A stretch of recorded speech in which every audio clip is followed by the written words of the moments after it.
At one time, Britain was one of the world leaders in pioneering locomotive design and development. Right from the early days of railways, innovation and development led to new locomotives that were more powerful and faster, delivering on the demands that society placed upon them. In 1947, the London, Midland and Scottish Railway rolled out the next major development in motive power, 10,000. Designed, developed and built in only 2 years, the locomotive was rolled out of Derby Works. It set the benchmark against which other diesel locomotive developments would be compared. 10,000, along with its sister 10,001, proved the efficiency and capability of the then new modern traction. The locomotive and its pioneering English electric power unit were the origin of future developments in locomotive design, some of which still operate on the main line today. In fact, many diesel locomotives that were designed and built in Britain can trace their ancestry to the twins, as they became known. Unfortunately, both locomotives were scrapped before the preservation movement had fully formed, and so the original locomotive was lost forever. Or so you would think. In 2011, the Ivat Diesel Recreation Society was formed, with the aim of bringing back Britain's pioneering locomotive 10,000. While seemingly an impossible task, on closer inspection, all the ingredients were available in one form or another. A suitable chassis from the same lineage, in the form of a Class 58. Bogies from a scrapped Class 77 that are in evolved form of those developed for 10,000. A power unit of the same type and vintage with very low running hours on the clock that was made available. Many English electric equipment and components are still readily available in the wider spares pool. Today the Society has gathered a great momentum with new contacts made in the rail industry, invaluable support from our host railway and our much appreciated supporters, members and volunteers. Without their help we would not be in the position we are now, with the donor chassis, same type bogies and power unit, plus many other components and fittings that will lead to a recreated 10,000. We are now reaching the crucial point where the heavy engineering begins. The donor Class 58 being reduced to a chassis to enable enhancements made to interface with the bogies. The bogies are being prepared for overhaul. The power unit is being taken to a specialist for work, and the many accumulated components are being overhauled in the workshop, ready for assembly into 10,000. We are now in an era where Britain can no longer design, develop or build its own mainline locomotives. So wouldn't it be great to showcase what is possible when we work together with the same pioneering spirit that produced 10,000? Imagine 10,000 making visits to railways across the country, pulling trains of the same period and inspiring the next generation of rail enthusiasts and rail industry pioneers. A shining example of Britain's once great railway engineering capability. Now wouldn't you like to be part of that? Visit our website to see how you can be part of that journey to recreate Britain's first mainline diesel locomotive.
At one time, Britain was one of the world leaders in pioneering locomotive design and development. Right from the early days of railways, innovation and development led to new locomotives that were more powerful and faster, delivering on the demands that society placed upon them. In 1947, the London, Midland and Scottish Railway rolled out the next major development in motive power, 10,000. Designed, developed and built in only 2 years, the locomotive was rolled out of Derby Works. It set the benchmark against which other diesel locomotive developments would be compared. 10,000, along with its sister 10,001, proved the efficiency and capability of the then new modern traction. The locomotive and its pioneering English electric power unit were the origin of future developments in locomotive design, some of which still operate on the main line today. In fact, many diesel locomotives that were designed and built in Britain can trace their ancestry to the twins, as they became known. Unfortunately, both locomotives were scrapped before the preservation movement had fully formed, and so the original locomotive was lost forever. Or so you would think. In 2011, the Ivat Diesel Recreation Society was formed, with the aim of bringing back Britain's pioneering locomotive 10,000. While seemingly an impossible task, on closer inspection, all the ingredients were available in one form or another. A suitable chassis from the same lineage, in the form of a Class 58. Bogies from a scrapped Class 77 that are in evolved form of those developed for 10,000. A power unit of the same type and vintage with very low running hours on the clock that was made available. Many English electric equipment and components are still readily available in the wider spares pool. Today the Society has gathered a great momentum with new contacts made in the rail industry, invaluable support from our host railway and our much appreciated supporters, members and volunteers. Without their help, we would not be in the position we are now, with the donor chassis, same type bogies and power unit, plus many other components and fittings that will lead to a recreated 10,000. We are now reaching the crucial point where the heavy engineering begins. The donor Class 58 being reduced to a chassis to enable enhancements made to interface with the bogies. The bogies are being prepared for overhaul. The power unit is being taken to a specialist for work, and the many accumulated components are being overhauled in the workshop, ready for assembly into 10,000. We are now in an era where Britain can no longer design, develop or build its own mainline locomotives, so wouldn't it be great to showcase what is possible when we work together with the same pioneering spirit that produced 10,000? Imagine 10,000 making visits to railways across the country, pulling trains of the same period and inspiring the next generation of rail enthusiasts and rail industry pioneers. A shining example of Britain's once great railway engineering capability.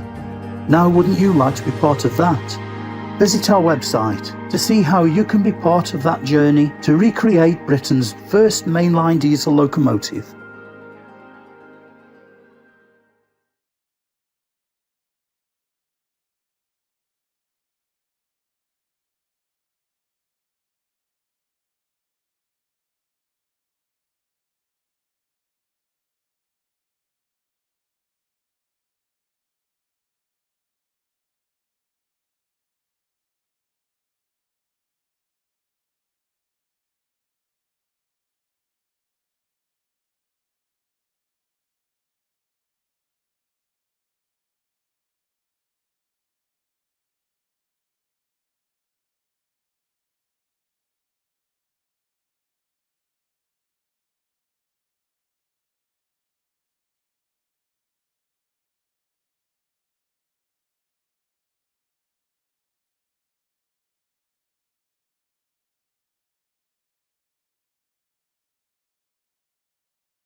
At one time, Britain was one of the world leaders in pioneering locomotive design and development. Right from the early days of railways, innovation and development led to new locomotives that were more powerful and faster, delivering on the demands that society placed upon them.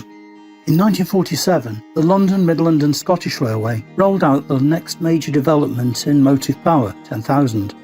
Designed, developed and built in only 2 years, the locomotive was rolled out of Derby Works. It set the benchmark against which other diesel locomotive developments would be compared. 10,000, along with its sister 10,001, proved the efficiency and capability of the then new modern traction. The locomotive and its pioneering English electric power unit were the origin of future developments in locomotive design, some of which still operate on the main line today. In fact, many diesel locomotives that were designed and built in Britain can trace their ancestry to the twins, as they became known. Unfortunately, both locomotives were scrapped before the preservation movement had fully formed, and so the original locomotive was lost forever. Or so you would think. In 2011, the Ivat Diesel Recreation Society was formed, with the aim of bringing back Britain's pioneering locomotive 10,000. While seemingly an impossible task, on closer inspection, all the ingredients were available in one form or another. A suitable chassis from the same lineage, in the form of a Class 58. Bogies from a scrapped Class 77 that are in evolved form of those developed for 10,000. A power unit of the same type and vintage with very low running hours on the clock that was made available. Many English electric equipment and components are still readily available in the wider spares pool. Today the Society has gathered a great momentum with new contacts made in the rail industry, invaluable support from our host railway and our much appreciated supporters, members and volunteers. Without their help, we would not be in the position we are now, with the donor chassis, same type bogies and power unit, plus many other components and fittings that will lead to a recreated 10,000. We are now reaching the crucial point where the heavy engineering begins. The donor Class 58 being reduced to a chassis to enable enhancements made to interface with the bogies. The bogies are being prepared for overhaul. The power unit is being taken to a specialist for work, and the many accumulated components are being overhauled in the workshop, ready for assembly into 10,000. We are now in an era where Britain can no longer design, develop or build its own mainline locomotives. So wouldn't it be great to showcase what is possible when we work together with the same pioneering spirit that produced 10,000? Imagine 10,000 making visits to railways across the country, pulling trains of the same period and inspiring the next generation of rail enthusiasts and rail industry pioneers. A shining example of Britain's once great railway engineering capability. Now wouldn't you like to be part of that? Visit our website to see how you can be part of that journey to recreate Britain's first mainline diesel locomotive.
Right, let's wait until we see ourselves on there.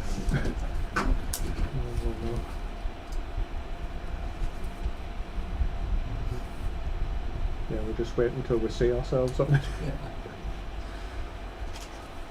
It's still showing the agenda at the minute. Yeah, it's 15 seconds.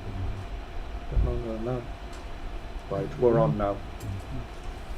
It's just clipping Tony off the screen slightly. Good. Oh, I thought you meant me. No, it's I'm you. sorry, It is sorry, you. Good. Beg your pardon. yeah, it is you. Oh, good. Yeah, it's okay. Welcome and introduce each other. Right, welcome everybody. Thank you for coming. I think with people that we've got online and ourselves, we've got a quorum to make this official. I'm Tony Ellershaw. I'm chairman of the group. Got Tony Brown, who's the treasurer, Paul Etherington, who's the lead engineer, Andrew Hoseason, who is the secretary and general dog's body and does everything for us. We have apologies from Don Asher, Adrian Bullock, Dave Esme, Robert Harris, Anthony Pilkington, Michael Pearson, Paul Clifford, Andrew Simpson and Peter Scott. Okay? Go to that Tony Johnson, please. Okay. Tony Johnson. The minutes of the last AGM on the 7th of October last year have been circulated. We're going to need a proposer and a seconder for that. That they are. Michael Prince. Sorry, Michael Prince has proposed. Have we got a seconder? I'll second. Alan Taylor. Okay. Right. I'll do a brief. Anything arising from the minutes? Any questions? Oh, good. Right. Okay. I'm going to do a brief annual report, but leaving the detail to these guys, if that's all right. As I say, we've got to have a big vote of thanks for people that turn up at the shed every week, Tuesdays, Saturdays we're there normally, and the amount of work that is being done on the 2 days a week I find quite astounding, really. And we are making real progress, and the shed looks remarkably tidy, which somebody's put an awful lot of effort into. And we also need to thank Andrew, who works really hard behind the scenes for doing things like the displays up there, doing the adverts for going into magazines and everything. It must take a lot of his time, which I want to recognise this and offer our thanks for that. Yeah. Fundraising, we seem to have had a reasonable year. We're solvent, I think. Tony will go into that a bit more in the future. Again, the engineering side, the bogies are coming along really well. Traction motors are out of one of them. Traction motors are being stripped down. We've figured out how to do it without breaking fingers and things now, so this is good. The electrical cubicle is starting to look really smart now. Now the parts are going back in and the wires are all being labelled and reconnected. It does look the business. But I'm sure Paul will be talking more about this later on. The shed is well, it is what it is. It's not a perfect building. but it does for what we need. We put new guttering on it a couple of years ago, and I was quite pleased that I came in after these storms that we've had over the past few weeks, and it was still dry inside. There were no flooding on the floors. I think it's doing its job. We've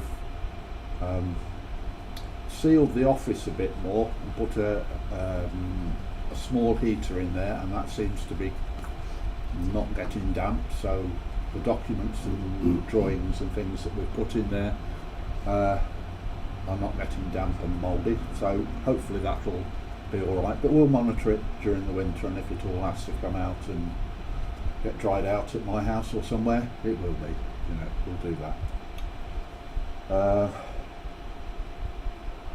On a personal level, we've been to 2 galas I think this year. The Severn Valley Diesel Gala and Gloucester and Warwickshire Railways Diesel Gala. I'm starting to question whether going to galas is a thing now, because people that go to galas tend to stay on the trains. They don't sort of get off and have a walk around and catch the next train. They seem to stay on the train, so the footfall coming into our display is not great. So I'm not sure whether I'll do galas next year, but anyway, that's a thing that's up for discussion. I've also done talks to a group in Matlock and the RCTS in Thames Valley at Didcot, and did a presentation which we got paid for, which was good. So I'll continue to do presentations with a slideshow and whatnot. We still have a little shop on, it's on eBay now. There's a link from our website, and I've still got t-shirts and polo shirts and a fleece and some mugs and pens and bits and pieces up for sale. The thing I bought this year is these lit up engraved thing, so I'll see if I can get rid of those, and anything else that we decide to buy. Trouble is, we don't sell enough on there to get a reasonable price on things. I can just about do mugs, but they tend to work out expensive because we only buy small quantities. As I say, it's been an enjoyable year so far, and I look forward to next year. Right, that's the annual report. Tony. Thank you. Afternoon, everybody. I'm Tony Brown. I'm the treasurer, and I wanted to start just by telling you how I got involved in this project. So I work in the NHS, and I run 4 organisations up in the northeast. You might have guessed, but by the accent.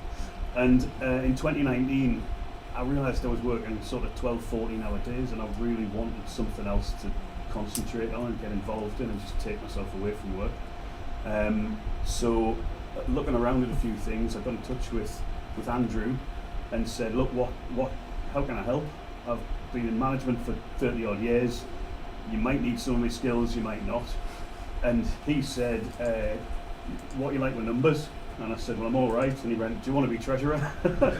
Oh, okay. And that happened very, very quickly. So, but I was really happy to come into a project that I just thought there was so much done, and this was back in 2019, of when it had been resurrected, the project, and I'm still really proud to be involved.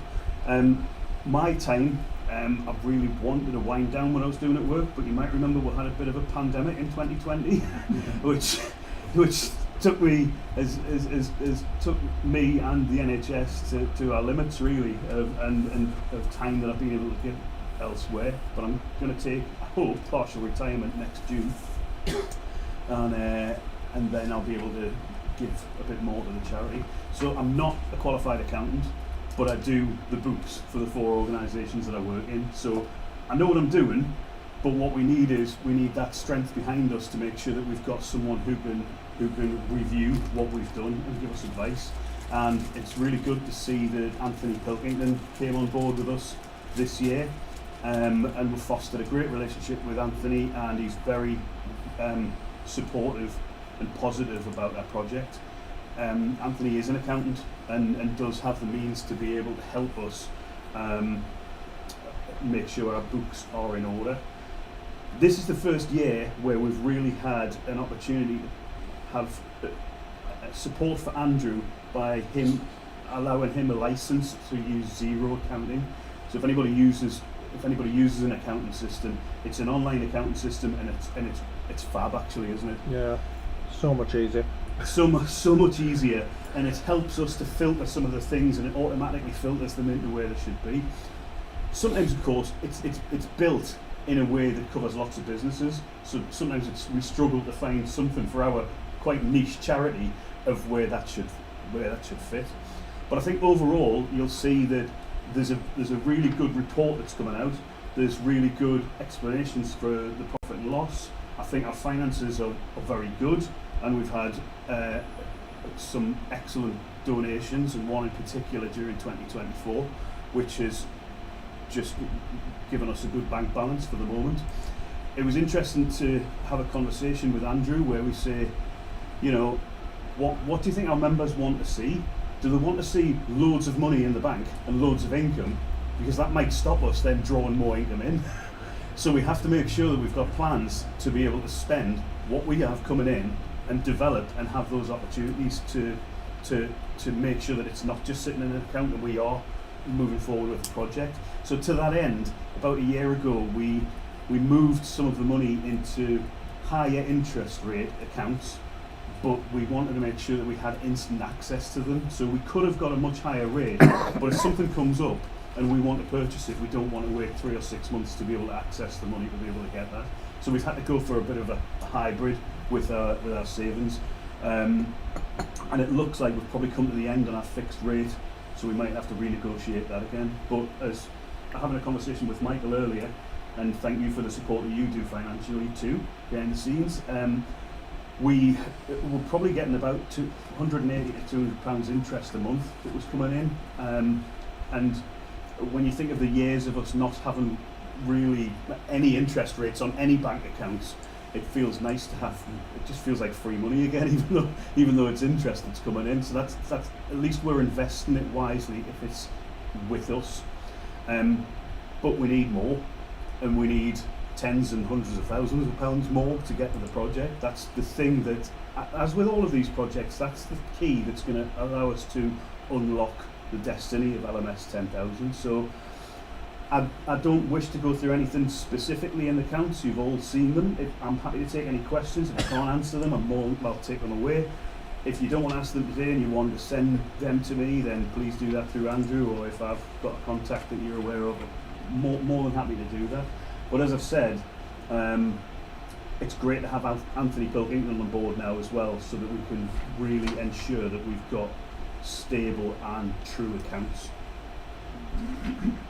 So that's my report, really, without going into detail. Does anyone have any questions? I just have one about the interest. The higher rate. interest. I noticed it's gone down this month. Yeah, so I'll take that away and I'll work with Andrew and we'll see if we need to review those higher saving accounts. Hello. Hello, Paul Harrison. Hello, Paul. What's happening with VAT registration? Now that is a good question. It doesn't deserve a laugh, does it? But it got one. Andrew, can you help? We explored application, and Anthony Pilkington was a great help in that regard. We then made an application to HMRC, which had to be online. So we processed it online, and they replied by email to say that they wanted some confirmations, and so I replied by email with those confirmations and the information they required, and then a few weeks later they sent us another email saying, your time has run out and we didn't get a reply by post. And that's where we stand. So we're at the will of the HMRC yet again. It's something that we need to push forward. We needed to review what we sent to them though. If we register for VAT now, we're basically going to get the VAT back. We don't have an income stream where we're not paying HMRC over VAT. We will be using this as a vehicle to reclaim. What HMRC want to see is that we actually have a business plan that means they're going to get some income from us further down the line. That if we have a logo that we're hiring out, that we have a business plan that shows that we're going to have a revenue.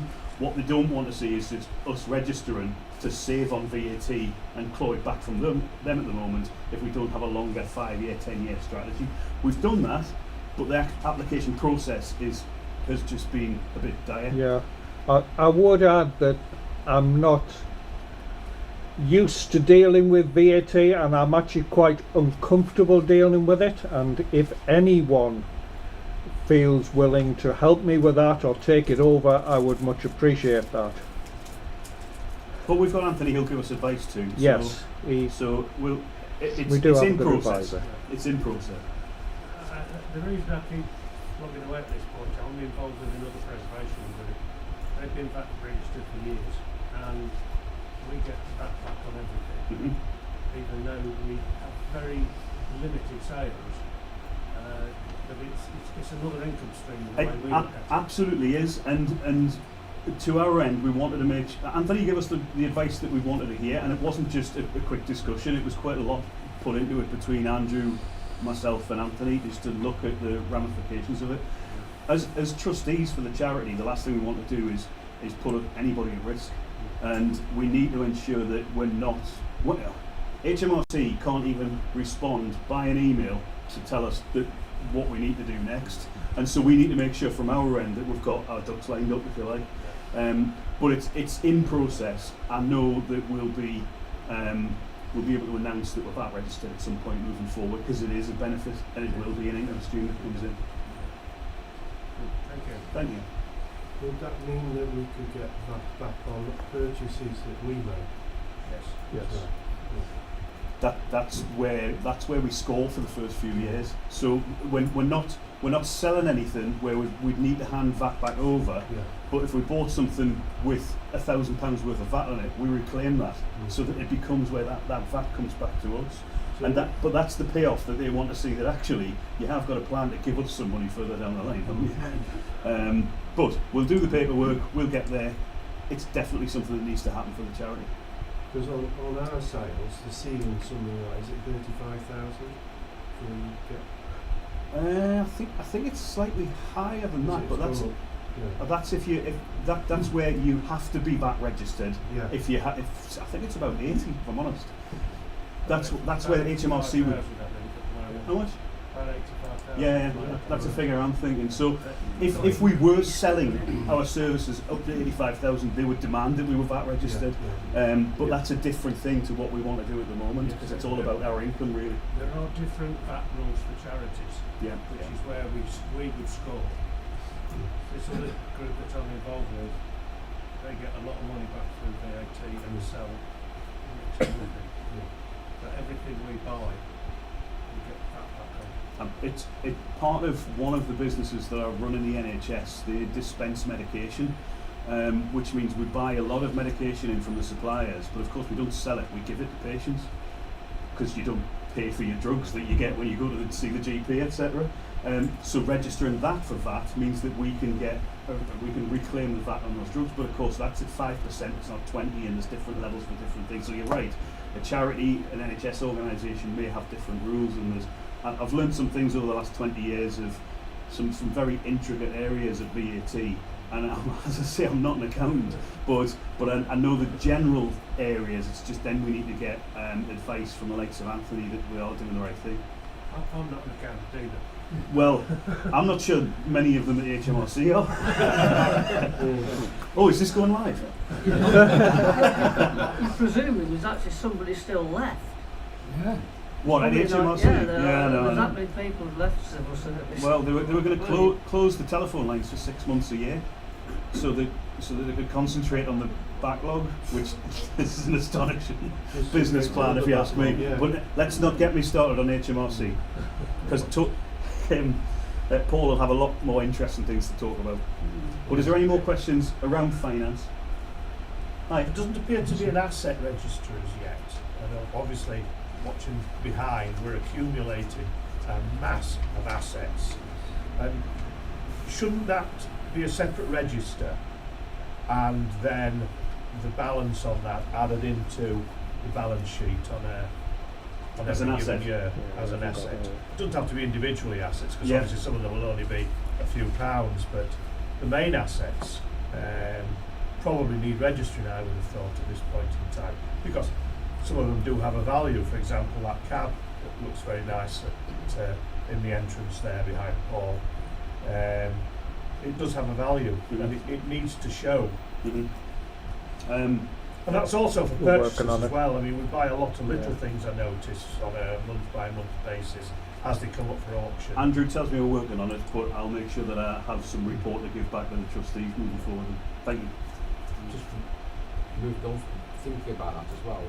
What about the insured value of those items? This was really difficult, and I went through a broker who I know personally, because he would give me advice for nothing. And it's very difficult, because what is our value might have no value at all insurable to anybody else. You've got scrap value for things that can be weighed in for scrap, but it's very difficult to get an insurance valuation on something that really is possibly only of use to us. But the 58 cab will have a value, and how are we insuring that? It's again something that's been really intricate to try and pull apart to make sure we've got the right insurance for the things that we can insure. Thinking things like that, and the equipment that we've got, the engines, power units, some of the bigger things. I'll get in touch with them again, and I'll take that forward. Okay. Anything else? Thank you very much. Okay, next up is Paul. No, No? Sure. election of Election of trustees. Well, can Right. I just ask a question, please, Mr. yeah. Chairman? Is there any financial liability as a trustee? If so, what is it? No. And the Charity Commission website has good information about that, and I can send anybody a pack about the implications of being a trustee and what you're meant to be doing and everything. But no, there's no financial implications on the trustees as such. I know associated with other voluntary groups, it's usually a nominal sum, like a fine Yeah. or something. We're not aware of that. Right. I could just about cover that. Yeah. If you're a company limited by guarantee, which some charities are, then I think your liabilities are quid. Right. Yeah. We're not. We're not set up like that.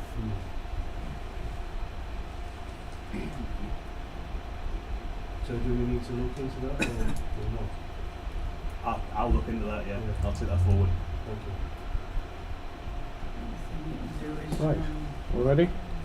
Yep. Items 6 and 7. So we have 8 trustees at the moment. Our constitution permits us to have 10. So we're very grateful to the gentlemen who are working with us to make this thing a reality at a trustee level. And we have vacancies. We're particularly looking for people who are experienced at financial management or fundraising. That's the expertise we're looking at. So if anybody does have such knowledge, it doesn't take much time in your month, honestly. But we would appreciate guidance and also a bit of hands-on in that regard, because as I said, I'm having to do so many other things, and I'm really uncomfortable about doing the VAT, and I'm just struggling to find time to do everything at the minute. Well, with everything that goes on in the household and etc. So what we have to do now is we don't have any elections for trustees because we don't have 12 applications for 10 places. So we move on to election of officers, which is required by the Charity Commission. And I believe that all our officers, which is Chair, Secretary and Treasurer, are willing to stand again. So it's simply a matter of people in the room raising their hands and people online saying yes or no. So I will handle the role of Chair and Treasurer, and then Tony will handle the role of Secretary. So Tony Ellishaw is willing to stand as Chair for another year.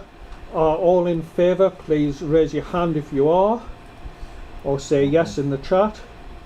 Anyone not in favour, raise your hand now. And so that is passed. Cheers, mate.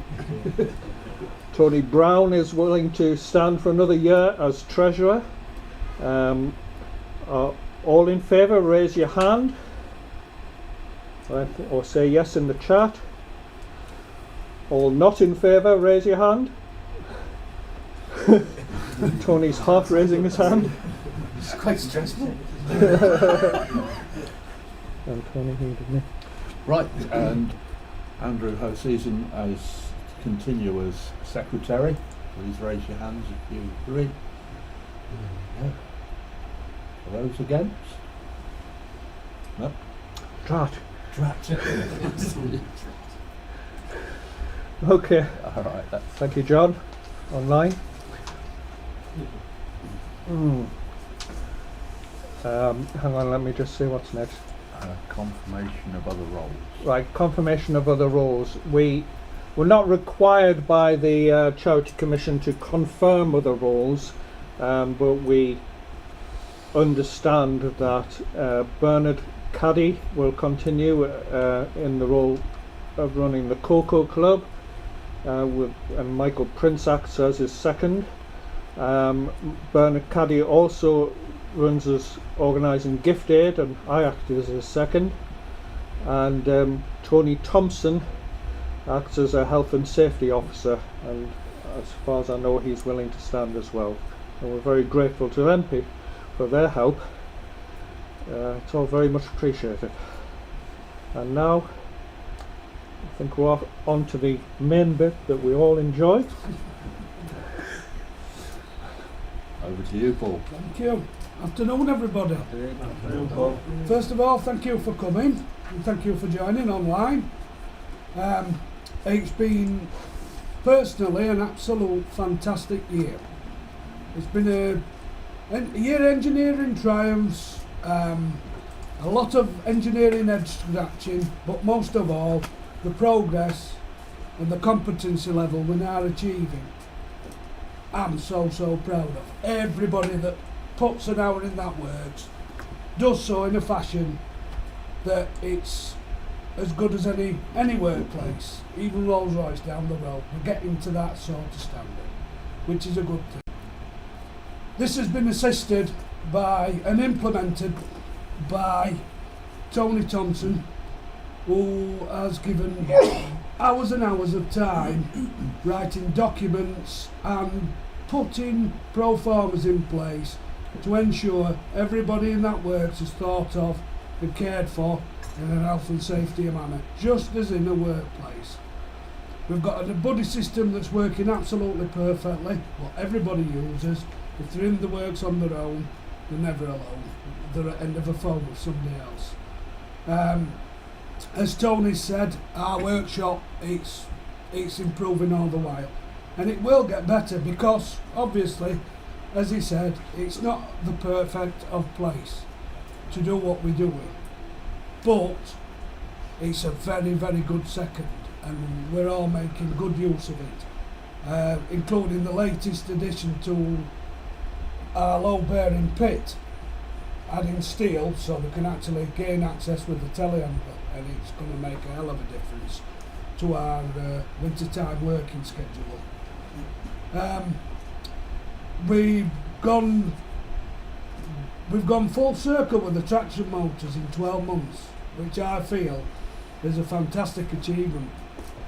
Not only have we stripped one, not only do we understand how it's made, not only do we know every little component in it and what condition they're in and what we can expect, we've got traction motors that we thought were in need of a lot of money spending that are actually showing good signs of being reusable with investment. And this has taken a lot of room up in the works, but it's been managed properly. We've managed to build an oven that works perfectly, it's cost effective, and it will be put to good use again very, very shortly with some further works we've got planned on a traction motor we've stripped. And it's all down to your volunteers that have, each and every one of them, have been involved with this and put valuable time and effort and expertise into doing it. And we really have a plan moving forward with these traction motors. They're second to none. For any preservationists to be undertaking his own motor overhauls, it says how good we're getting competency wise. We've had a lot of purchases this year in equipment to improve the competency level, some expensive equipment, and we bought test rigs to underdo brake tests, which are currently away for calibration, and we've identified a way of doing our own brake tests to evaluate the brake design that's going to be on IDRS 10,000. We've had good results with it so far, but we're moving on to the next part of the things now, and that is making sure that every piece of equipment we've got, we can quantify and say it's fit for purpose and it's doing what it's saying it's doing. And then we can look for our outside evaluation on our results, as well as performing other tests with it. We've got oil injection pump that's unbelievable how good that thing is, and how useful it's going to be on rebuild traction motors. Basically, we found as we were going on, we needed to remove the pinions of the traction motors, and the amount of interference nip on the pinions was unbelievable, to say the least.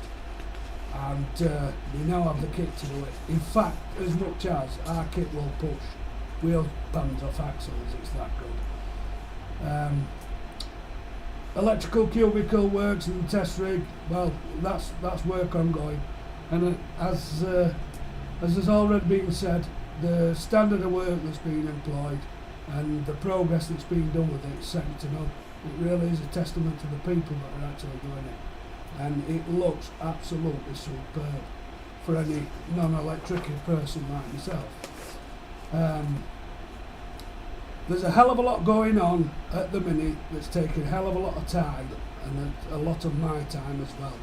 The drawings, design and evaluation, and it splits off in many different avenues, and it's highly complex, but breaking it down into individual parts, it's not too bad, but it does show us the road forward, where we need to be and where we need to be moving forward.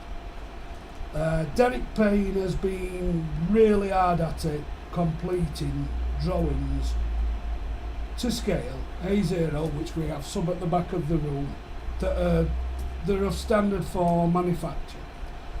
They've already been assessed for suitability as material objects and stress analysis.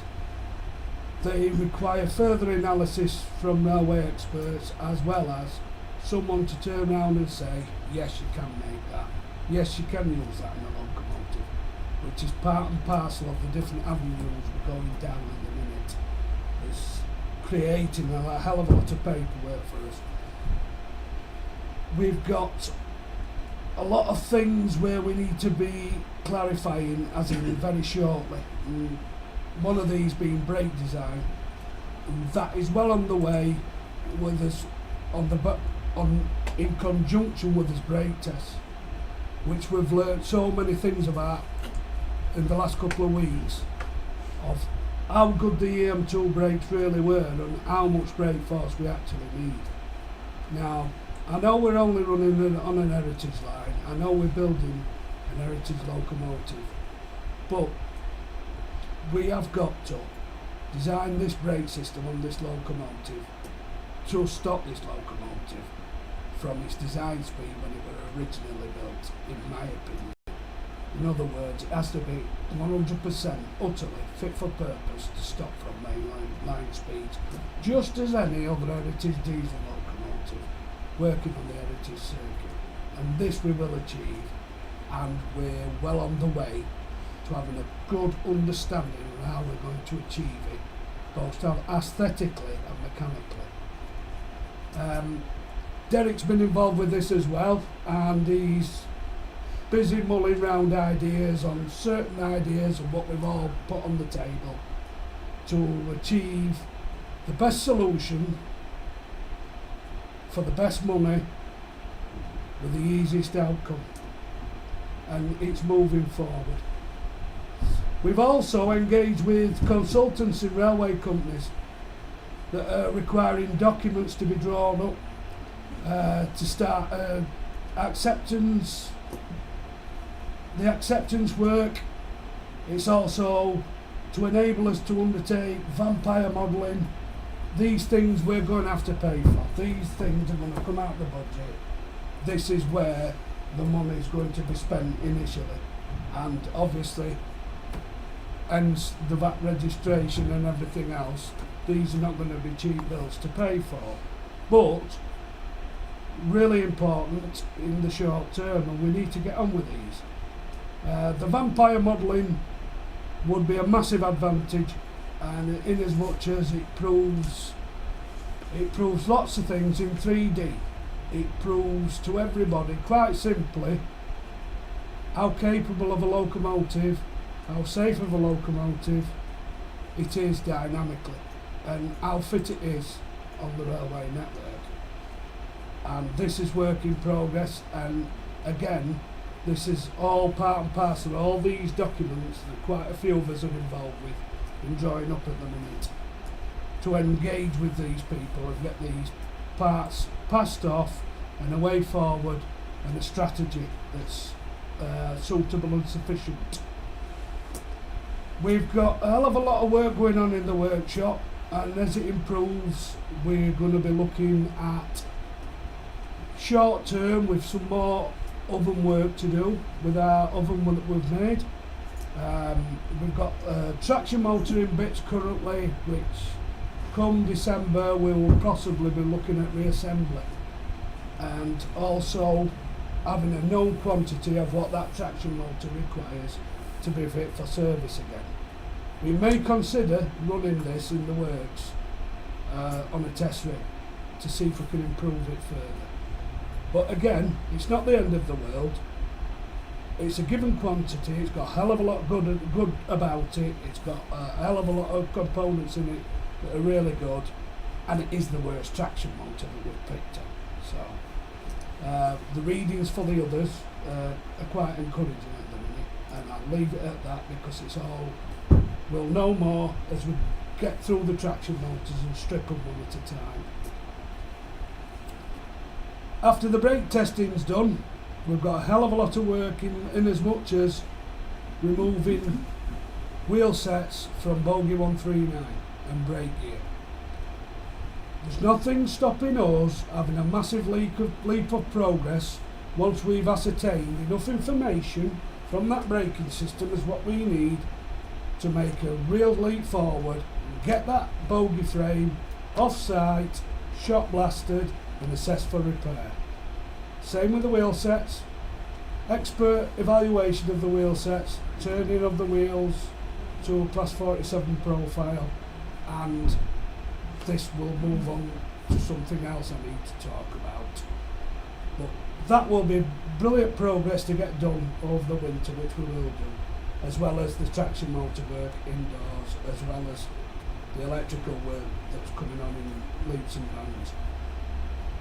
So we've got brake tests on the agenda, more of them work on the agenda, cubicle works, we've got us brake components to carry on overhauling, and it would be nice to see Bogey 139 off as soon as we possibly can.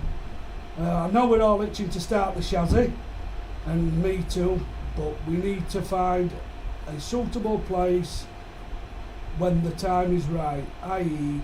we've got enough feedback from these consulting companies and independent railway experts that tell us that we're heading down the right path and we can get on with X amount of work with our chassis. Obviously, the more time it takes up on somebody's premises, the more cost it will be to everybody, which we're very keenly trying to be as clever with the finances as we possibly can. As you can understand, from an engineering perspective, we could go out and spend that money in no time. But if we do it carefully and methodically, it'll keep the costs to a minimum. One important thing that we need to get hold of very, very shortly is, as you said, not so much for that purpose, but for certification, is a documentation of parts. What they are, we need to create a register, we need to have each and every individual component with each and every individual number allocated to it, its condition and what we actually know of its past. This will help with our certification progress. That's wheel sets, that's bearings, it covers a massive list. It's not as hard as it sounds because we have the majority of these parts that we've got to document. So that's another thing that I will have to be getting on with over the next coming months. Finally, we get to go to Holland next week. It's been a long time in coming. It's been a lot of organisation to get it to this point, whereas we can go and electrically test the 3 spare traction motors, ex-Tilburg works, that have been offered to us. Now, we've got a price for them, but it's not as simple as that. We still have to get them over here to the UK. Now, earlier on this year, I went through steps with the Dutch, and we set up a plan in which all the markers had to be hit, and then we could look at then getting them over here. And next week's visit is one of those. i.e. we go out and properly check these traction motors electrically, physically, how they've been stored since the last time they were seen, and what actually it incorporates in the purchase. We've learned a hell of a lot of things about MV146s over the last 12 months, in as much as we're rather competent with these machines now, and we will get further quantification on their condition by this time next week. We'll know a lot more. And then we can look at repatriating them back to this country. Now that's going to be a big cost in itself, but there again, it'll be a cost worth having. The last time I inspected them, they were good enough to fit straight into a locomotive. Fingers crossed they still are, and we can get them back over here. It's basically, where we've come in 12 months is absolutely phenomenal in my eyes. It's been a lot of work by everybody. The teamwork and the level of teamwork involved is getting really good. And there's always room for improvement, but if we carry on this path where we're going, we're going to be making some real serious gains in that workshop in the next 12 months. And we've already had some real serious gains in the last 12 months. But it's all down to your volunteers, how they're working together, how they're keeping the place, how we plan as activities. In my eyes, it's second to none as a work group. And yeah, I'm immensely proud of everybody that gets involved. From the ground up, it's definitely moving things forward. Has anybody got any questions? Yeah, Paul, is it feasible that we could do the chassis mods ourselves on site? It is, not on site though. Unless I'd love to. I would absolutely love to, because there ain't a lot of work in it, and there's not a lot of expertise in it either. It's location, location, location. We basically would want a small unit with a overhead crane with 30 ton capacity, so we could spin the thing over. That would make things easy. The problem with it on site is the quality. Sticking to the quality, improving it. It's another thing as well. We've all got to be mindful of its environment and what we're actually doing to the environment, and grinding bits of metal and things outdoors on a working railway it's not really ideal.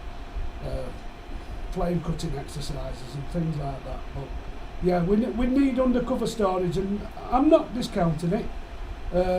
At the minute, it would be easier for us, with not being geared up for it, to actually send it to a place that can prove its competencies, its conformities, how it does things, and what material it uses, especially when it comes to welding and fabrication of parts. You could separate the two though. Yeah. There's nothing stopping that occurring. That's A right. chassis can be prepped, Yeah. and then the other bits can be done separately. Worth So, talking to Tech Force, Paul. pardon? Worth talking to Tech Force in Derby, Yeah. because they're one of the very few railway companies, and you don't need to be, but they are. They're ISO 15085 railway welding approved. Yeah. Very, very few. Don't need to be in this country. Mandatory in Europe. Well, the company I work for that as well. Yeah, there ain't many that are. Yeah, there isn't, no. We've both been in industries where you can actually do these on-site machining jobs. No and, problem. you know, We could build a rotisserie and do that yeah. in the right environment. But, you know, we've got to be pragmatic in as much as we're doing fantastic work. For as numbers, we're doing fantastic work. Do we really want to push? I know we want to push his work forward, and we do diligently. We spend this time really cleverly, I feel. If we open ourselves up to too much, it may be counterproductive in what we actually get achieved and done. If you know what I'm saying, right? I mean, it'd be lovely to take it on, but we need somewhere to do it. We couldn't do it at Worksworth. We couldn't do it. We ideally we'd have to have it where the bogies are, and then we'd have to sheet up, and then we'd end up with. You could do it, but by the time you've spent all that money making the preparations to do that, if you part way into somebody else doing it with You certification, can get portable buildings and all sorts. you can. That'll slide out the way where you Yeah. get training and all that, but there's no room at Worksworth to put one. No. What about a 3-month lease on part of one of their sheds down there? Ask them to clear one line and we'll That- rent that off you for 3 months whilst this is ongoing. That, in as much as it's a good idea, Anson, the possibility of it happening, I think is zero, because of the amount of work that they have to. There's a lot of contract work happens in that place, and it's very, very much sought after, that space. They've got carriages in and out on a regular basis for overall, and obviously mixing this type of works we're doing next to a vintage carriage Yeah. being painted is just.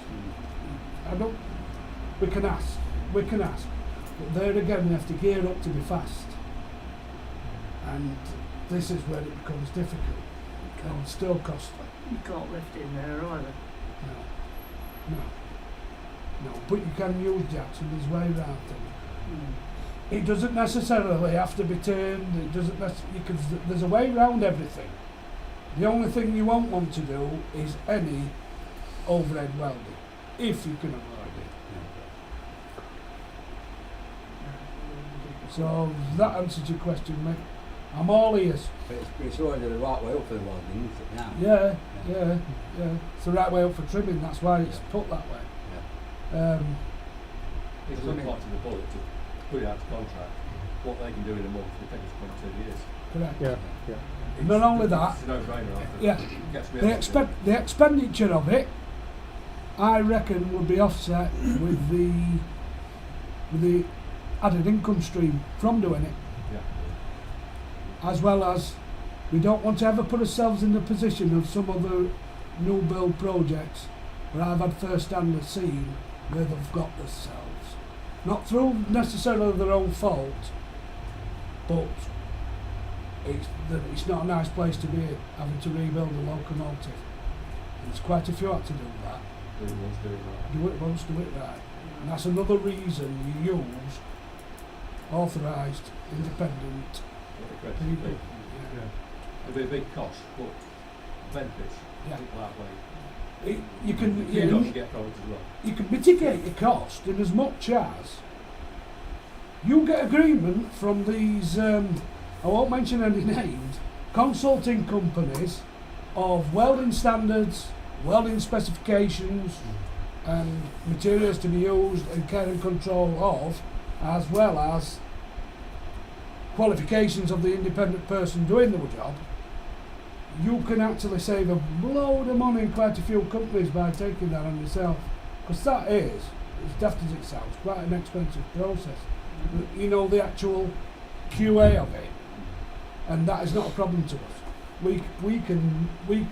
That ball could be kicked right down the yard, right easy. It's not an hard process to put into place. It really isn't. If you don't know what you're doing. Yeah, but I do.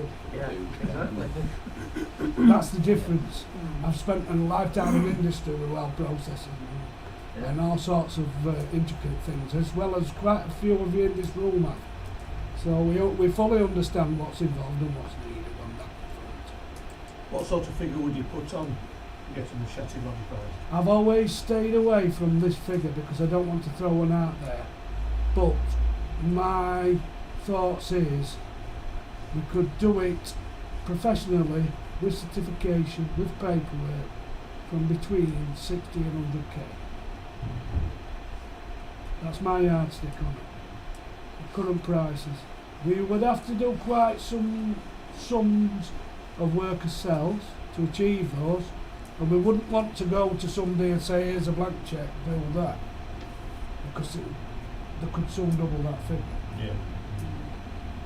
It needs to be carefully controlled, but there isn't a lot of work in the real big scheme of things to make this chassis fit on these bogies, how it should fit. Considering slightly aside from that, but thinking about the engineering and the funding of it, something I saw in another organisation recently where they were asking for sponsorship for something that we're doing, and then basically half of the money that we were getting in was then going back out to these companies as hospitality, for want of a better word, and the rest of it went into the project. It's possible income stream. Say, this is our project for this specific bit. Will you sponsor us in this, and you will get this out of it? It's a possibility, and companies do that. Have you thought about that?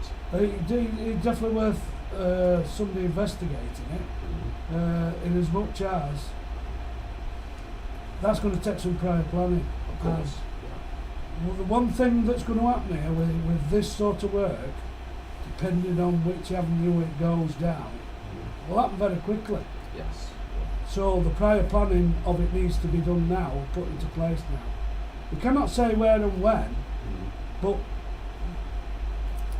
those arrows could line up like that once all the paper trail's been done. We could get nod off there, tick off there, cross off there, and financially be in a position, oh, we've got workshop space, you can have it for X amount. Things can move like that, and generally do with projects like this. So it's something we need to be looking at now, Michael, if that were the case. But then the companies might want timescales. Yes. But it was a thought. It's a possibility, and it might not just be for this specific for the chassis project. It could be for other parts of the whole project that we can direct that and target businesses and say, we've got this coming up. Do you want to sponsor us for it? There will be a benefit for you, publicity, this, that, and the other. We can offer something, and it gets some money in. We'll also think about we'll look at it, and we will look at whether we can do it on a component basis. Of a no. Are you going to pay for, or help to pay for X, Y, Z, and just ring fence that particular activity? That kind of question. She's got a couple of points.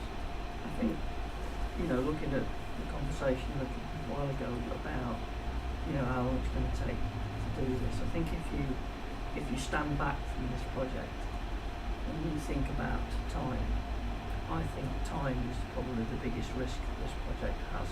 Yes. If it doesn't get done in a sensible time frame, it won't happen.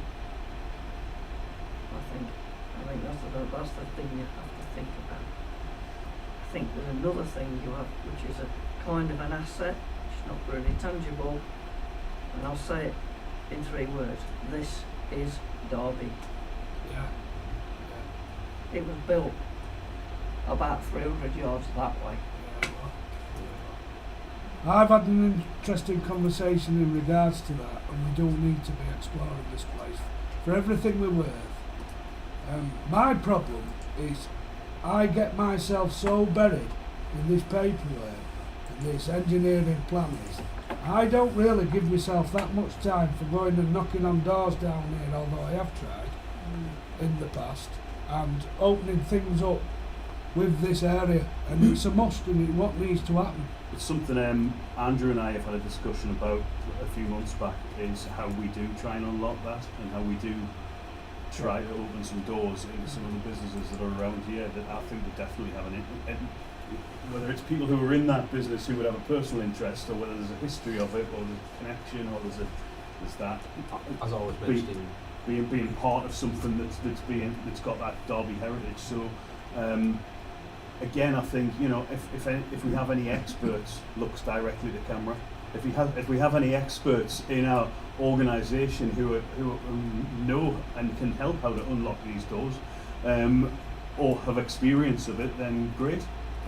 Get in touch and help me and Andrew with a plan of how we can get in front of people. Little bit of experience from elsewhere. I won't bore you where from, it's irrelevant. But I think people have a tendency to look for somebody who's going to be like the Messiah and is going to do the fundraising for them. That person doesn't exist. The people that are going to raise the funds is us. Yep. Nobody else. Yeah. And our work. It's our job. Yeah. It's not. You won't find somebody who'll do it magically for you. No, Not but there. if there's somebody who has some time to help us with this, Yeah. who's watching or in this group, then great. More minds towards it. Oh, will help. absolutely. But you try finding somebody, and I don't think you will. And I think If nothing comes forward from this, I guess myself and Andrew have still got our plan of where we're going to write these letters, get out to companies if we can, and just see if that gets us anywhere as a start. It's on my list to do, but as I say, I have a list longer than I can do things. That's my problem.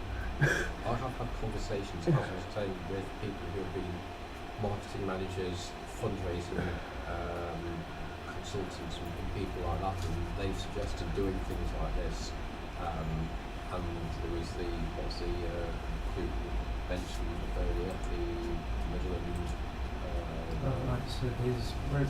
So for Derby and all the rail industry, there's an overarching forum for it called Rail Forum. Rail Forum, that was it. And that basically has works for them. a lot of Yeah. Good. it does a lot of companies You just started a new that job they there. cover. The other one as well is, well, there's two other things. One is the IMechE, Institute of Mechanical Engineers. They have quite a strong railway division in Derby, as you'd expect, and they have monthly meetings. And years ago I went to one for Tornado, and the place was packed out.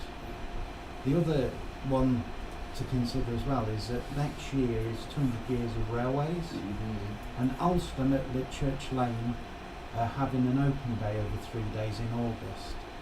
There's a massive opportunity to have a stand there. Yes. So there's 3 areas, you know. Brilliant. That's a good thought. Yeah.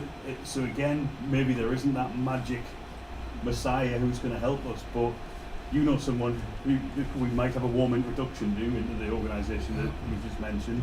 We've got an idea there about Ulster. I think it's just trying to share some of these ideas, and maybe the trustees meet often. Maybe we need a bit more of I don't know how we can encourage people. No idea is a bad idea, is it? So how can we welcome those in from our membership? Perhaps we'll just put Andrew's job in half, have an admin secretary and a project secretary.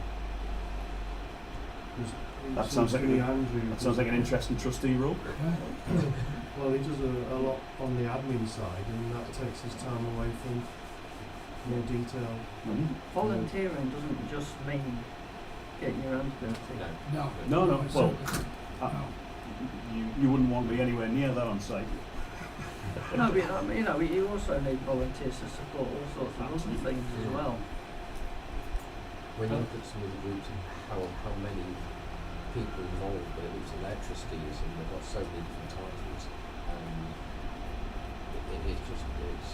it's a model for us to go for that. So that's a good idea. No, I was just going to, if I may, take up the point that the chair was making, that we found in the LMS Poetry project that certain galas are better than others, and we found Great Central and Severn Valley the best to go to, even when they have diesel days, So I don't know whether that's worth looking at. I mean, number of times we've been on the Central Valley and the Great Central Curls, which our local didn't run on. We've had very good success there. So if we can get in is the Irish. I think I don't know whether we might be able to luckily run the diesel down Great Central. It would be ideal to review that and possibly have a look at getting some new volunteers in to possibly cover some galas, see how they feel about it, and assist us with that. From there's a lot of weight in what you've with having a stand at an industrial-led open day, as in Alston and things like that. These need to be explored as well. Definitely. When you mentioned 200 years, is Shulden's going to be having a big thing? Does anyone know what they're actually doing for the thing? Because I think it would be very advantageous for us to be there as a gala. It's going to be such a big thing. I'll explore. To explore. I'm willing to work with you on that, Andrew, to look into it, because I think there'll be a lot of industry people there as well as enthusiasts and stuff. So remembering what Rocket 150 was like when I went there, and there was a lot of other people involved there and other organisations. It wasn't just the railways; it was a whole engineering thing. Well, looking at where we are at the minute with engaging with these consultancies companies and how it's come about, also we need to apply that, we're engaging with railway engineering companies and looking at what they can do for us in the same sort of field. And I know how busy Andrew is, and I'm happy to put some time aside to try and make this go further more quickly. Once we get a tangible product and as much as a moving chassis, we've achieved a hell of a lot. Once that thing is on the wheels, it ain't going to take a long time before there's an engine on it, before there's a cooler group on it, before there's a built electrical group. It's all getting built sectionally on its own now. I think once you can get past the certification thing and you can get the bogies and the braking thing sorted out so you know what you're actually going to do to get to that rolling chassis, it's all a bit not quite sure yet. Getting surer, but it's not. I think once you've got that and once you can actually then put a plan together that says we need to do this, we need to do that, we need to do this by when and all that, you can actually, you know, it basically says, you know, you're taking that kit of parts and you're turning it into a working locomotive. That's something you can sell to people and it gives you some credibility. You won't achieve exactly what you plan, No. you never will, No. but it gives you something which says it's not just an airy-fairy project which might happen one day, but maybe it won't. You know, and I think that's something you can sell. And I don't think we're not quite there yet. No, but we're not far enough. But I think tying these things together and then having that is it's another thread of the things that are already happening, isn't it? And I agree with you entirely. Yeah. I mean, the building blocks are there. We've got the planning tools, foundations are there. things. We've got the financial management tools. The engineering stuff is coming together rapidly. You know what I mean? There's just a little bit of a hill to climb yet. Tony Hewitt had a question, I think. Well, I was just going to emphasise what Paul was saying. We found in the Patriot project, because we came proper on this, partly because we've had to move it so many times, but certifying the parts when they're complete at the time is the most important thing. Yes. Without shadow of a doubt. We've had to backtrack. Yeah. Well, we're not building from scratch like you are. No. That's where the documentation of parts comes in. We have to try and prove as much as every component we've used. There isn't going to be an argument that it's not fit for purpose because it's already been used. But it has to be documented. The starting now. I've got some ideas about that, so I'll chat to you after. Fantastic. So to do it at the time that it's fit for purpose, to get that certification done then, and not when the project's completed. Yeah, this was never This going to. is where we went I've got wrong. an idea of the we're- process. We've been working down this line for a while. Yeah. Something I was doing on a daily basis Yeah. for the last few years of my sort of full-time career.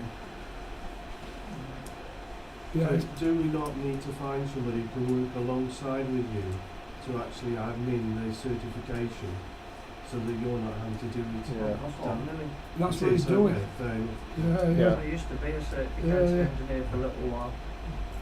Yeah, so Graham's doing that. There are a hell of a lot of things to document. A lot of it's already numbered up, but it's putting it down on paper. I mean, we're building a wash. We need to build a wash document for the bogies, and the idea has been floated many times, and we're a bit closer to that. But then, also, we need to document every part that's coming off every bogie and is going back on every bogie, and so it can be a standalone certifiable piece of kit. Can I just ask a general question? I was reading earlier that somebody was mentioning getting the ties done. Have you found somebody that can do that? There's numerous places out there that can do that. Well, I believe there's a firm in Burton-on-Trent that did the tornado ties. That's right. Yeah. We've had quotations already a few years ago. Yeah. So as soon as we're ready to get those out, we will look at that. Obviously, then there's the document to adhere to. I'm going to get really into it now. The care and control of wheel sets.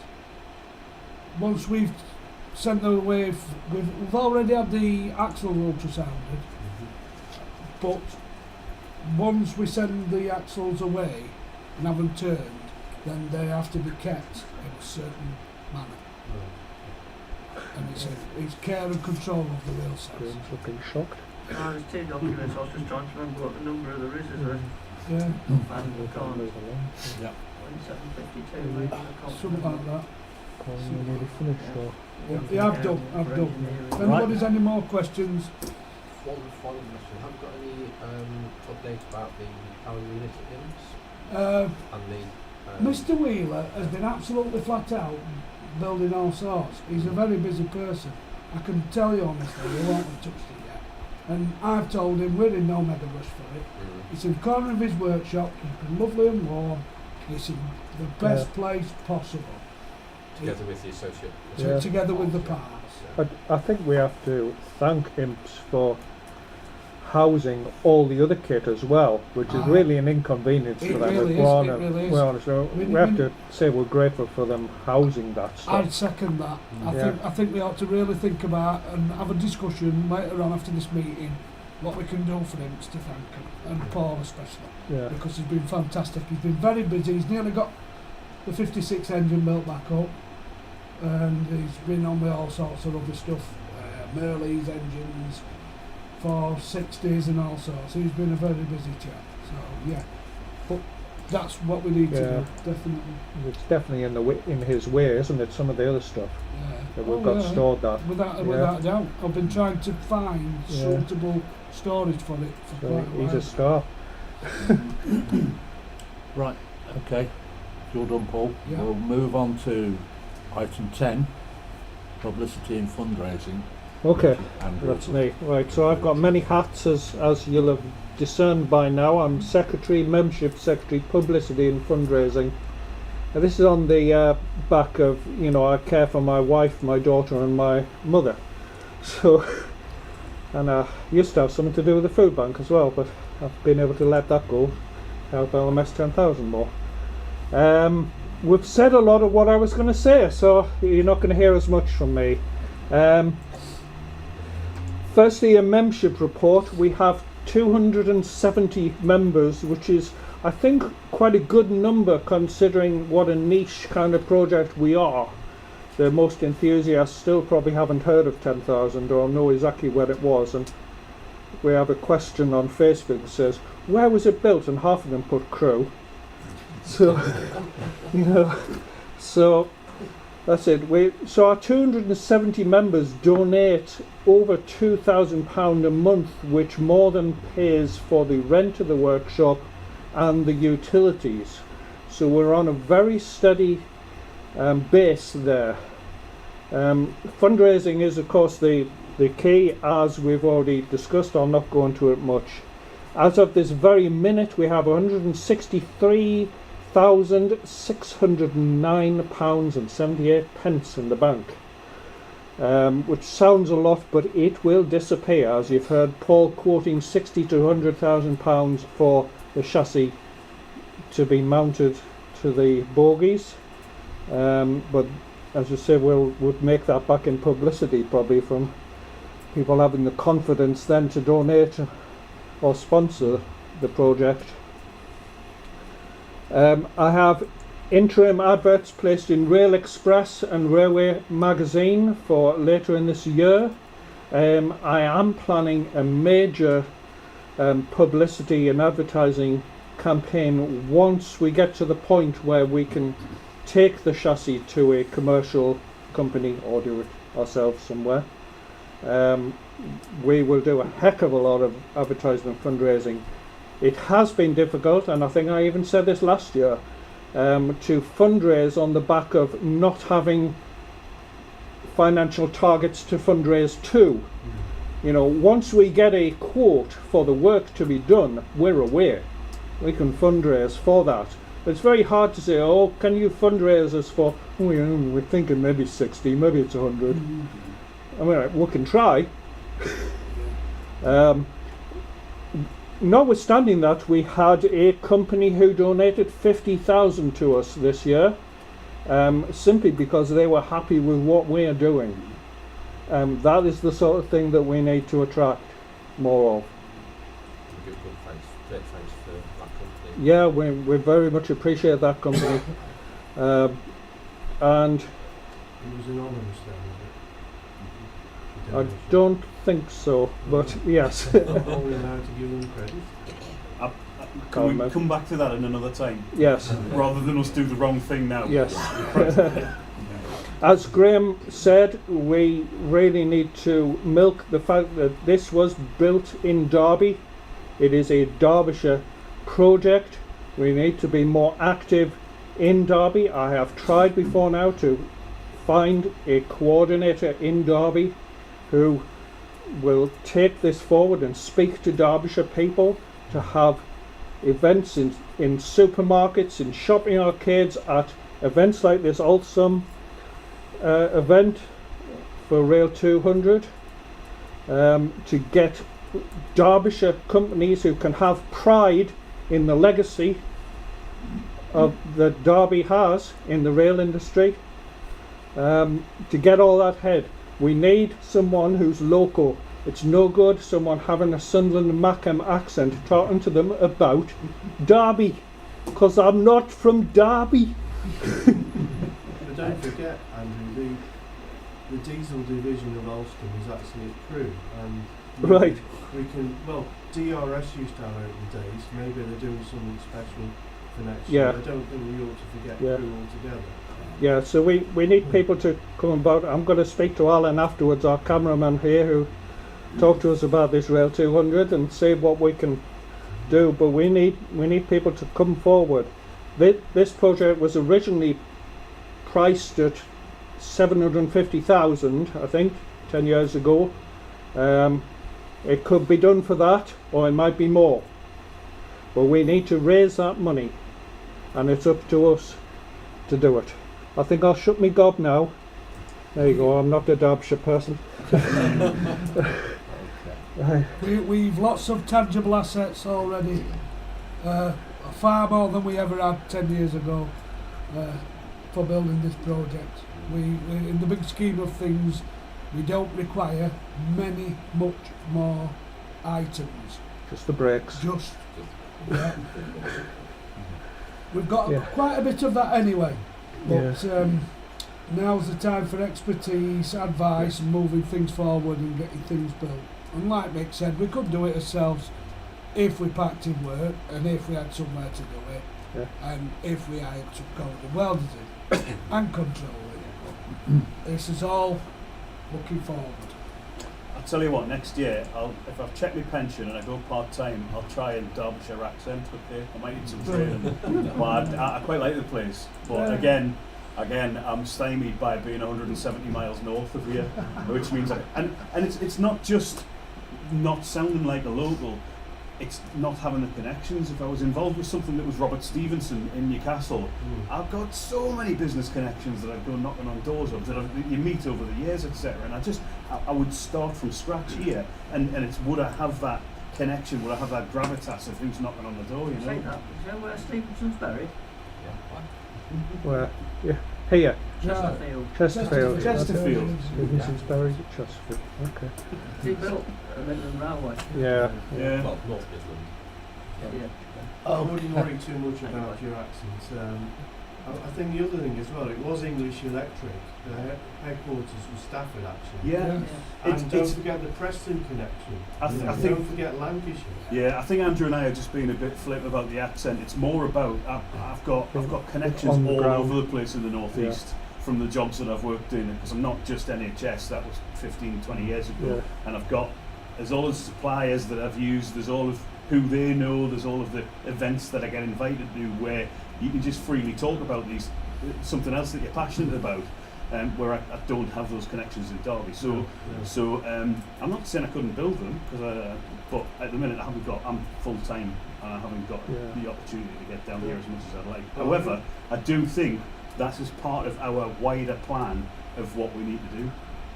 Yeah, I think as a group we shouldn't forget the Lancashire connection as well, because there's a lot going on that side of it. Yeah, we've actually contacts that could help us with that.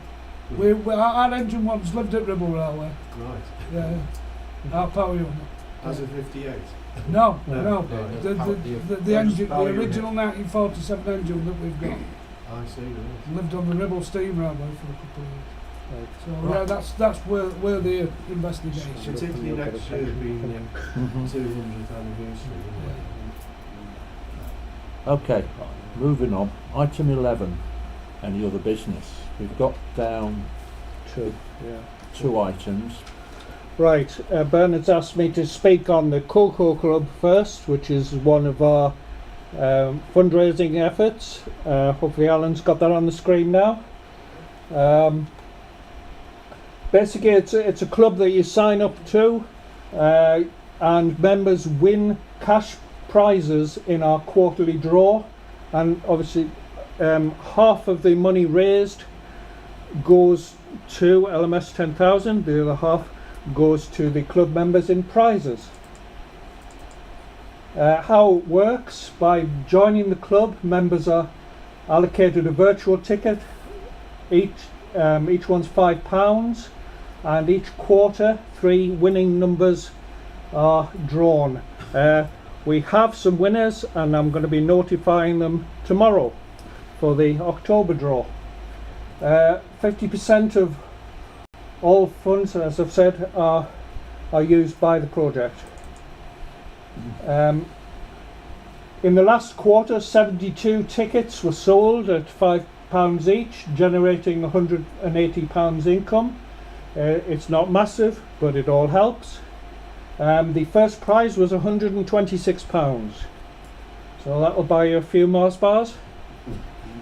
The more tickets you buy, the more chances to win. And on the final sheet here, we have a leaflet which is available via the downloads page of our website. But basically you pay into a dedicated bank account, and then you email your details or post us the form, and we go from there.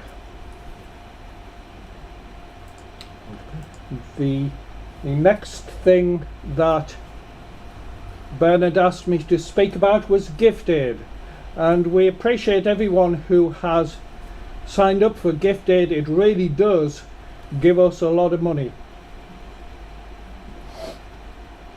Let's see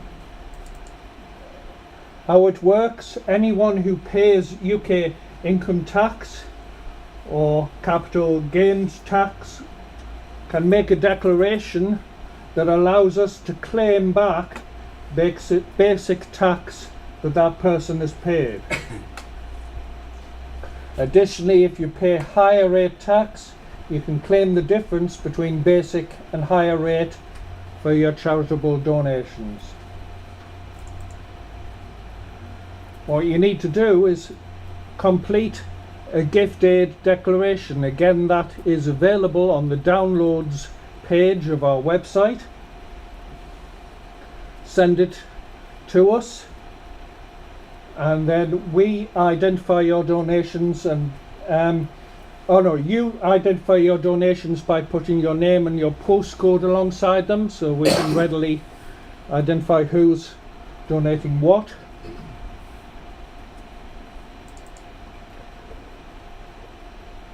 And that explains how to do it. For instance, if it was our registered address, which is my home, it would be 46 NE 38 7NP. So you put your house number followed by the postcode. Very easy. And as I said, this has given us many thousands of pounds over the last 7 years? Yeah, it's a great help for those who can give gift aid, and we appreciate it very much. Is it a rolling thing that you could do? Do you have to apply for every year, or just one? It just rolls on. Yeah. And it can be backdated 5 years, is that right? Yes. Yeah, it's a fantastic thing to do. Mark Online is just making the point that the original estimate for the local was 1.5 million, which is actually sounds a lot, but it's the same as a new build steam engine of similar power. Cheaper than Tornado. Yes. Cheaper than Tornado. That's. I had one quick. Any other business? Yes. I've got one any other business which I'm in the process of looking into. So last year, you may have seen. I looked at it. It was Guide Dogs for the Blind who wrote to me and said they would write my will. and it was free, and I think you then must feel some guilt or something to leave something to Guide Dogs for the Blind. I looked into that, and it's a really expensive thing for a charity. So for a national charity of someone like Guide Dogs for the Blind, or some of the huge charities, it's £8,000 a year that you pay a central will company. That's just not going to work for us. But I investigated it to see if there was something. I've got one now in the northeast who, when I mentioned I was coming to the AGM because they've just done mine, and they said they're going to look into it where they would do a basic will for the price of postage. So they did mine for £13. So I'm going to link that and get the details, get it in Icon, get it on the website, and if you're a member you would have access to basic free will writing. I asked them how they make money out of this, because that's always that is it too good to be true thing. And basically, if you write a basic will, they've got a template to work off. It's very little for them to do. Additional things like if you're leaving a trust fund for children or you're leaving a trust fund for something else, then that's where they would charge you slightly more for doing it. So it's just what was that, 30? Not cheap trusts. No, it's not. It was. I think they said the letter for that was about £200 to add to your will or something like that. But that's how they make their money. I'm going to give them people who might need a will. As I say, I did mine for £13, which I was very happy with. And I also left a percentage to the charity, but there would be no obligation that anybody has to do that. And no, I'm not ill, as far as I'm aware. I'm just putting things in place because I'm getting old. And of sound mind. and of sound mind, yes. But anyway, so there'll be more details of that coming out to members soon. What I wanted you to understand, though, there's no cost to the charity. There's no risk to the charity, and I'm not saying that anybody needs to leave anything and nobody needs to use it. This is about me getting a connection in Newcastle of someone who might be able to help us and help our members, and we might get something back out of somebody's legacy. Okay. Did you have a third item on here? November? Yes. Yeah. One of the things we were aware of is that there are galas going on this weekend, and so it's a kind of a conflict for people. Do they attend the gala or do they attend our meeting? And so we are considering moving this meeting perhaps to November, when there are not really any galas. So we're very open to people's thoughts, either here in the room or online, or whether you think that would be a good idea, so that everybody who's here today can actually go to a gala and attend our meeting. What are the thoughts about changing this AGM to a November meeting? Remember, the first week of November will be bonfire night. Right. So lots of families will want to Bonfire night the first week. So we've got the Well, 9th and the 16th as Saturdays. That, I mean, during the day, we're not going to get too many, going more evenings, so it could be the first weekend. Any other thoughts? I'm getting nods here. It doesn't seem contentious to move it a few weeks back. No. If it doesn't, as somebody else said, the railways, there's generally not any galas in November, and they're gearing up to the Santa tours and that sort of thing. Unless somebody has a huge reason as to why they don't think that, I think we should just pass that as something that could be a good idea for our members. Yeah, we'll see what they say online. I'm aware that the stream has a 10-minute lag. But That's all right. Yeah. Move forward. I haven't been to a bonfire for 30 years. The other thing is that LMS Patriots are still usually the middle weekend in November. It's AGM. Okay, Patriot middle. So you might not want to. We're friends with the Patriot, and I'll ensure that we don't compromise them either. Yeah. Well, I'm hoping we can encourage more to join this project as well. Yeah. Have them next door like this. Yeah. Oh yeah, we could have a joint. Joint AGM. Yeah. For those online, yes, we have a Steam group next door and having a meeting at the same time as ours. Yeah. Was that Ripley then next door? I think it's a Steam one. Don't know. I dragged a couple of them in before. Yeah. Right, we have item 13, as an open forum for questions. I think we've had a fair few of those, but is there anything else anybody Have wants we to got ask? anything visible that works for us about that? I mean, we've got the shed there, obviously you can't miss Yeah. it, but have we got anything where all the footfall is on the station itself? Around that We area have. that indicates- We put the flyers in their Yeah. display of In the visitor All- centre. all their There other should be something, attractions. because I think there's a museum down there or something. Yeah. The museum's got Yeah. Mark's picture in. Yeah. The fact that you have to walk past our building to get to anything else at the railway is quite significant. Mm. There's lots of footfall around that. There's lots of cars that drive in and they just go straight into where you buy your tickets, and I thought if there's something along that platform there. Yes, I just- think if the door's open, people do tend to Yeah. wander up if they're interested, don't they? But Or, Yeah. or a poster down at Duffield while they're waiting for the train. Yeah, Anything. that's a good idea. That's a good idea. Yeah. The poster on the station here. Yeah. Mm. A lot of very influential people walk past off on those trains every day. Yeah. Yeah, you're right. Have we got any leaflets with us? Well, I can look into it. I properly, generally do drop them in when I go to the AGM at Sheffield and here. Yeah, I've Alan and done for the I'll last few work on years. that. Yeah. In the light of what's been said, it was generally a very positive AGM today and the progress that's been made. It does sort of occur to me that we're rapidly approaching the time where we need an undercover base to build this locomotive. That'd be ideal, yeah.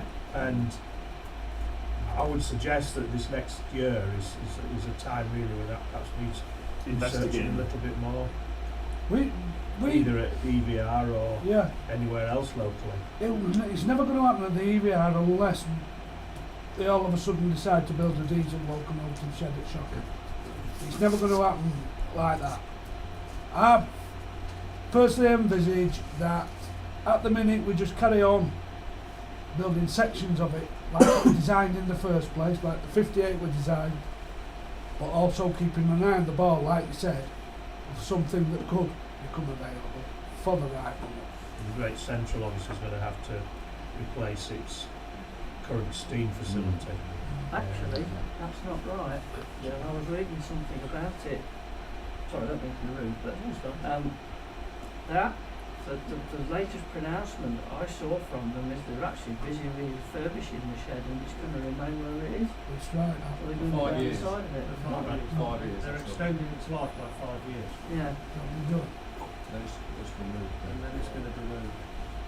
Having also thought about that, Midland Railway Centre are having a campaign for a new roof on their museum building. With 1/3 of it is their engineering section, That's right. and that might be something worth considering. And we're asking for donations and funding for a new roof. If we could work with them, It's worth keeping an eye on the ball. yeah. Like I said, we've got to look, keep his eye open on everything. There's lots of avenues. I've said before, it doesn't have to be built in a railway, this, you know. No. It could be. It could be built in an industrial estate anywhere. It Yeah. doesn't have to have wheels on it, just to be for the get-go. We don't need It, those it, facilities it can be to on, start it with. can be on stands. Yeah. It doesn't matter. Most locomotives are built on stands, but yeah, we can keep the eye on the ball. Neither do we want to upset anybody at the EVR or our current working relationship. And for the minute, in all fairness, we've created an engineering environment that I'm absolutely immensely proud of being part of. Yeah. I won't take any credit for it because it's everybody that's done it, not me, all the lot. Everybody's influence has done it. Our works is second to none for the size of it and what it kicks out. That is like a TARDIS, and it's really, really looking smart. So we carry on. We carry on. We've got to be careful with money. Yes, of course. We do not want a mistake and shell a load of money out, and we think, Done it in the wrong order. yeah. And we want every penny we can spend on turning that chassis onto those bogies and getting those bogies ready. I was just wondering, has anybody got any contact with the people at Ruddington? Yes, Yeah. yes, we have. Do we know what their development plans are likely to be? Well, they're very, very helpful to us, and we talk to them quite regularly, and they're favourable to the project. So it wouldn't surprise me if something, they've got a lot on at the minute. They've got a hell of a lot on it. The bushland land, you know where the cord is that comes out of the old MOD site where they are, Yeah, and goes into, well, it doesn't go to the station, it goes nearly to the station. that's right. Well, there was some room alongside that, It and was. there was talk about, with, you know, people building diesel sheds and stuff there. You might only have one road. Thing is, we don't necessarily need a permanent building. You know, concrete pad, portable building which you can hire for the time you want, and they're very good. Yeah, I've used You it. know, and yeah, I mean You they're not can big. get them out of fabric, Yeah. and they'll last for years and years and years. You know, and you know they're decent environment. Yeah. So you know, is that the kind of thing? You have a pop-up facility or We could do, we could investigate it. Cost versus benefit in speed. I.e., make suggestions carry a fair bit of weight, but it'll mean X amount of people in this room working 6 days a week and being very busy. Yeah. Are we really capable of doing that? From a Question. personal perspective, yeah.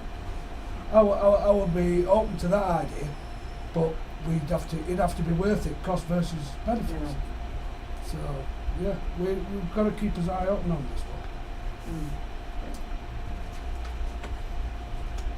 Okay. One last thing, just Andrew knows that we've been working with Mission Railway.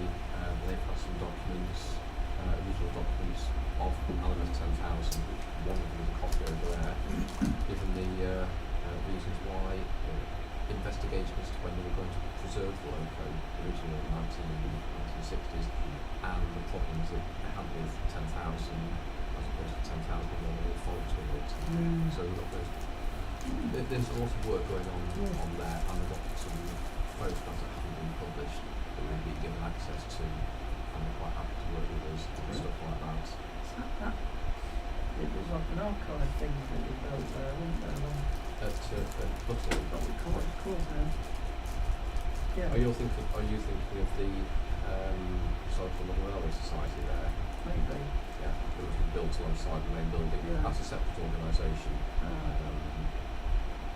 They're a group of separate group themselves. And links with awful work, keeping in touch with certainly the Railway Society and people like that. And everybody seems to know about us and keep telling them. Right.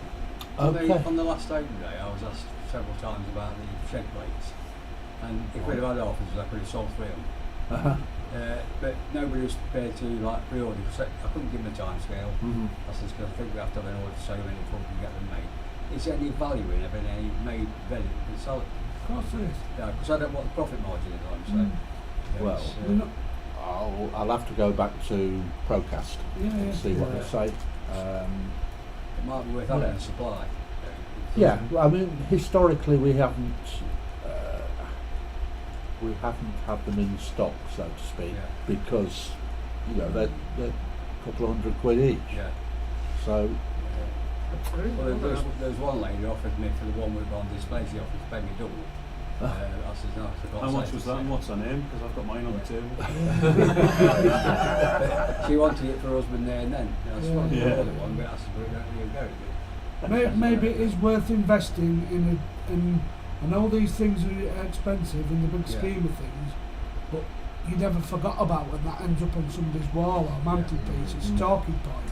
And maybe we did ought to investigate having a number of high value items to sell like that, because they are ever so impressive, Yeah. and they're bound to create further talk and Get interest. something for the money, aren't you? Yeah. Like builders' plates. I mean, that shed plate's phenomenal. It looks lovely. I want one myself. What was Yeah, well- the minimum order? Was it 20 or something? I don't know. I think it was, yeah. Yeah. It's Could only well an have been, investment. Yeah. And I think we've got them there. We would, like you had three inquiries. Yeah. Um, Oh, I had three sales, please. Yeah. if it Yeah. happened. And to further that would assist us with getting us acting gear with a plan for this year's coming year's exhibitions and how we move things along. Yes, yeah. Everybody's heard of us at galas. Mm. Like Let's I say, change a bit of something, try a bit of our stuff. Alstrom as well, Yeah, yeah. do there, like, so, yeah. Do a bit of networking with Rail Forum and see what we can get, Yeah. what they'd like from us as a society to get involved with them as well and see what it brings back to us. It's definitely worth it. I was still I'm doing a bit of research before I came in. Who might have the original ones? Because from what I believe, and told me, the original ones were given out to people at Derby Works when they retired. They were used as souvenirs for people. who Could be in an involved. attic a mile away from there. Will be, yeah. Will be, yes. Just a case of looking at the figures who retired around 1968 to about 70.